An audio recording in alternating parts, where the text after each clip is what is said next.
G'day, I'm Kevin Young. I'm Australia's most successful property investor, but I started out poor and I'm constantly being asked, how do you do it? How do you get there? You ask me, I'll give you the solutions. Between us, we'll make you wealthy.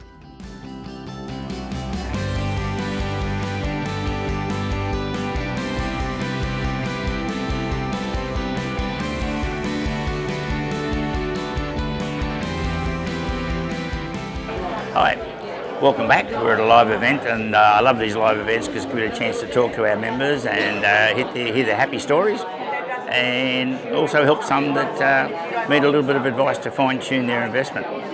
So you'll hear a lot of good stories here today and hopefully learn a lot. Keep the questions coming into us so we can help you become a millionaire. You become a millionaire, I get 90,000 millionaires, I can then retire. Yeah, so I've got questions about a property I bought pre-club because it's up in Rockhampton, and so it hasn't, the value hasn't changed much. So I was just wondering at what point do I say, because I know previously in the club you said never sell, so I haven't. I was just wondering with the Rockhampton one, is it worth holding on to it for the sake of maybe I could buy a better property? Well, a couple of questions. The property, is it well constructed? Is it good solid construction, brick or something like that? Yeah, it is, but it's I bought it through a bad scheme thinking it was brand new back in 2000, but it's actually 20 years old then. Still no worries. Is it giving you any service problems? Kitchen's not sinking, there's no cracks in the ceiling or there's been a lot of foundation? maintenance, so I've had to put in a new kitchen, new bathroom, but it's quite a solid building. And that's all tax deductible, so you're taking that off your tax? Yes. Well, I'd say keep it, because it'll probably take an extra 4 years to double over a city property, but when it doubles, you'll still own it. All right. Yeah. And, you know, if it was sinking, you knew you had a major maintenance issue with it, I'd say get it out and get it to someone else, their headache. But it's not a headache, it's just the normal maintenance issues that happen. Every time a tenant goes out, try to say, well, what would you like me to do to improve it? And obviously you have, and they've said a new kitchen and all that sort of stuff, and you put that in. What that does, it guarantees you a better tenant, and they'll pay you more, and because it's good property, they'll respect it. So it's the bad tenants who've got a bad landlord, I reckon. They let the property get ratty-tatty, get a ratty-tatty tenant, next thing they're screaming how bad the tenant is.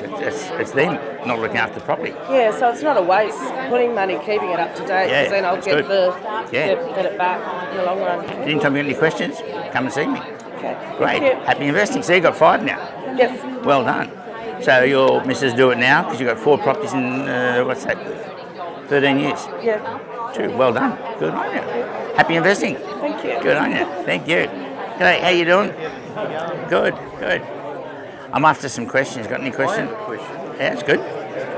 All the stamp duty you pay when you buy a property, what do they do with the money? And number 2, if the government wants us to self-fund our retirement, why don't they eliminate it so we can get ahead? Well, that's a real good question, because they bought GST on the basis they were going to get rid of stamp duty, and they didn't. And they didn't with shares either. And there was such a hullabaloo by the financial advisors and the banks making money out of share transactions going all the time that they stopped it on the share transactions. The problem is with mum and dad buying properties, they're quiet and they just cop the thing without bleating. And so that's why we're paying, because we just accept it, we don't bleat enough.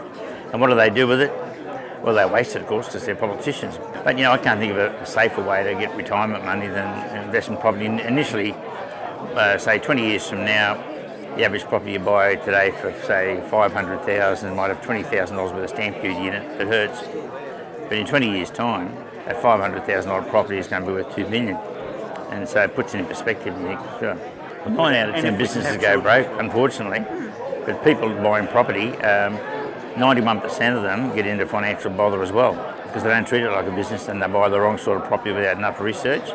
And usually it's an older type of property and they get all the maintenance issues coming at them and they don't have the money to pay for it. So the property gets worse and worse and worse. They get the worst tenants and it's a revolving nightmare for them. And they're on a pension then. So well done, good on you.